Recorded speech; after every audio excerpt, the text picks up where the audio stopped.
Hi, everyone. I'm Brenda. How do you plan to handle college while working two jobs? Be realistic. Rick's words stung as I arranged the appetizers at Reynolds Corp's holiday party. I was just a caterer back then, dreaming of something bigger. The customers are waiting, he added with a condescending gaze. I forced a smile, dodging his stare, not knowing then that this smug middle manager would one day become my husband and my biggest mistake. You're different from other waitresses, he said later that evening, turning on the charm. Let me take you to dinner sometime. That's how it started. Rick Cooper swept me off my feet with expensive dates and promises of a better life. 6 months later, we were married. Brenda, darling, you don't need to work those demeaning jobs anymore. My new mother-in-law, Diana, cooed at our wedding reception. A Cooper woman has certain standards to maintain. But I had my own dreams. I'm still planning to finish my business degree, I told Rick one evening. Oh, honey, why waste time on that? You've got me now, he laughed, pulling me close. I make 6 figures, just focus on being my wife. My best friend, Amanda, was the first to see through him. Over coffee one morning she warned me, Brenda, he's trying to control you. This isn't love. He just wants what's best for me, I defended. But doubt was creeping in. The transformation was gradual. First, Rick forgot to give me gas money. Then he started questioning every purchase. My part-time college classes became a constant target. Another B-, maybe this just isn't for you, babe, he mocked, his words cutting deep. Stick to what you're good at, making my dinner. I began hiding my textbooks, studying in secret while he worked late. Amanda helped me set up a hidden bank account.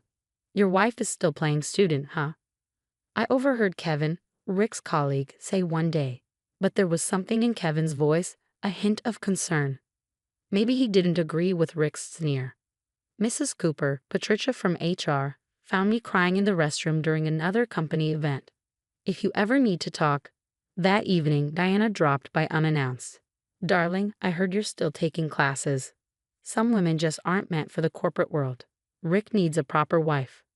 I can be both, I insisted. Can you? Look at yourself. Bargain store clothes, student loans. Thank goodness Rick doesn't mind supporting such modest beginnings. I forced a smile, thinking of my hidden Dean's List certificate. She had no idea. Watching Rick boast about his promotion that night, I made a silent bow. One day, they'd all see what this waitress was truly capable of. But first, I had to survive being Mrs. Cooper. And the worst was yet to come. Brenda, stop embarrassing me. Rick's voice boomed across the ballroom at the Reynolds Corp event. I dared to share my thoughts on market expansion with a board member. My wife thinks her community college classes make her a business expert, he sneered, tightening his grip on my arm. The room fell silent, and Marcus Reynolds himself raised an eyebrow. Actually, I just completed my MBA with honors at. Why don't you get us some drinks, honey? He cut me off. Later that night, Amanda called. You won't believe what I just heard. Rick's been seeing Melissa Brighton, the investor's daughter. My hands shook. I have proof, Amanda continued. Kevin sent me photos. He's worried about you. The next day, diploma in hand, I walked into Patricia's office. I need to report workplace harassment. Finally, she sighed, pulling out a thick file. I've been documenting his behavior for months. The sexist comments, the undermining. Mrs. Cooper, I mean Brenda. Kevin met me in the parking lot. There's something else you should know. Rick's been doctoring expense reports. At lunch with Amanda, I knew what I had to do. I want a divorce. Already working on it, she replied, sliding a folder across the table. And I've got your resume ready. A consulting firm is looking for fresh talent. That evening, I packed my essentials while Rick worked late. The next morning, I heard Diana's voice screeching through the door of my apartment. What do you mean she's gone? Richard, fix this. A Cooper doesn't get divorced. But I was done fixing things. My interview at Summit Consulting was a revelation. Impressive analysis, the VB nodded, clearly pleased. When can you start? Meanwhile, Rick's texts had turned from angry to desperate. Babe, let's talk. You're nothing without me. Delete. At Reynolds, things were unraveling.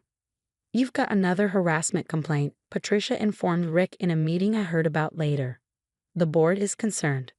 My first project at Summit was to revamp a failing tech division. When the CEO personally congratulated me, it felt surreal. Your wife is making quite a name for herself, Kevin later told Rick. Ex-wife, I corrected, walking past their office with my new team in tow. Diana cornered me at Starbucks. You ungrateful little gold digger, after everything we gave you. You gave me motivation, I replied with a smile, sipping my latte. Thanks for that. The divorce papers arrived the same day as my first executive bonus. As I signed them, an email popped up, an invitation to interview for a director position. Rick sent one last email, too. I heard about your promotion. Maybe I was wrong about you. Can we talk? I clicked delete. From my new office, I had a view of the city, a team that respected me, and a voice that was finally heard. Breaking point? No, this was just the beginning. Later, Amanda raised her glass. To karma. To new beginnings, I corrected, but I had no idea just how new things were about to get. Let me get this straight, Marcus Reynolds leaned back in his chair during our interview. You completely transformed Summit's tech division in months. The numbers speak for themselves, I replied, sliding my portfolio across the desk. Interviewing at Reynolds Corp now, as a potential VP, felt like poetic justice. Very impressive, especially your overseas expansion strategy.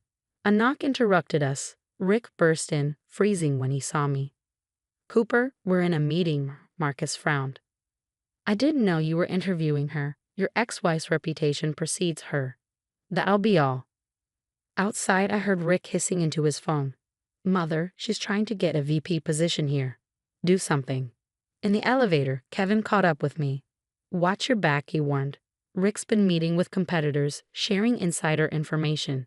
He handed me a USB, been collecting it for months. Patricia joined us.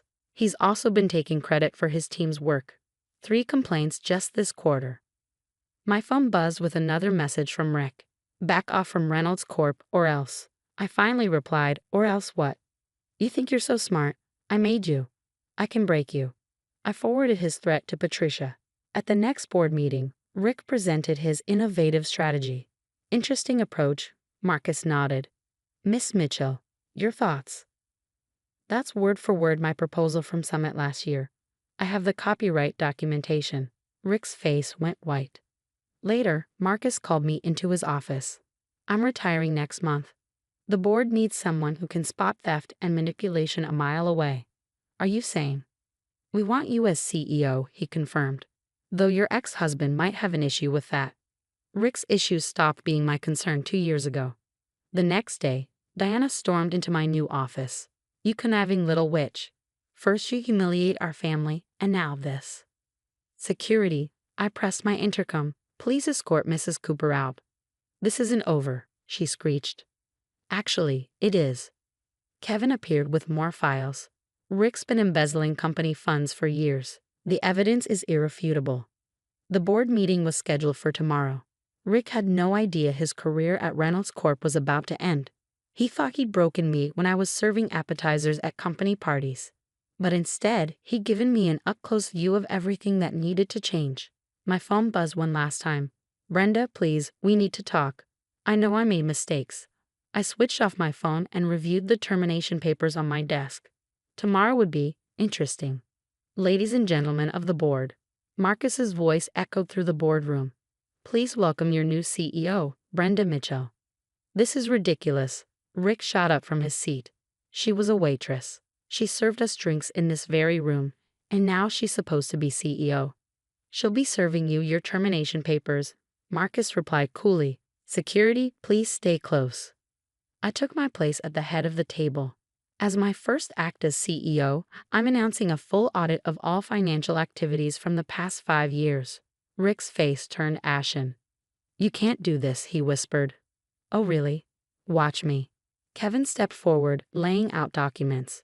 We've uncovered systematic embezzlement through falsified expense reports and josed vendor accounts, all leading back to you, Mr. Cooper. Patricia added, 3 more complaints filed just this quarter. At that moment, Diana burst through the doors. This is a conspiracy. My Richard would never. Mrs. Cooper, I interrupted, keeping my voice steady. This is a closed board meeting. Please exit before security removes you. You little peasant. After everything. Two security guards stepped forward, escorting her out. Brenda, Rick's voice cracked. Baby, please, we can work this out. Remember how good we were together. I'm sorry about everything. I held up a hand. Save it. Two detectives entered, their presence casting a hush over the room. Richard Cooper, one of them announced, "You're under investigation for corporate fraud and embezzlement." Later that afternoon, I sat in my office, the CEO's office, signing a new set of documents. "Your termination papers, Mr. Cooper." I slid them across the desk. "Unless you prefer to resign." "You've ruined me," he muttered, unable to meet my eyes. "No, Rick, you ruined yourself. Your arrogance, your theft, your abuse, it all caught up with you. I'm just the messenger. You wouldn't be anything without me. I made you who you are." I let a small smile escape. "You did. You made me stronger. I'll give you that. Now get out of my office." As he slunk away, Kevin entered with yet another file in hand. The audit team found something else. Diana's been involved in real estate fraud using company funds. I didn't hesitate. Forward everything to the authorities. From my office window, I watched as Rick was escorted out, carrying a box of his belongings, his expression hollow. In the parking lot, Diana was visibly breaking down as reporters surrounded her. Later that evening, I called an all-hands meeting. "Changes are coming to Reynolds Corp," I began. "We're implementing full transparency, merit-based promotions, and a zero-tolerance policy for harassment. The Old Boys Club is officially closed." Patricia's grin was infectious, and I saw a wave of relief cross Kevin's face. The next morning's headlines read, "Reynolds Corp names new CEO. From waitress to corporate chief." Right next to it, "Former executive faces federal charges, and prominent realtor under investigation." My phone buzzed one last time. "Rick again. I still love you. Please help me." Delete. Some people call it revenge. I call it justice.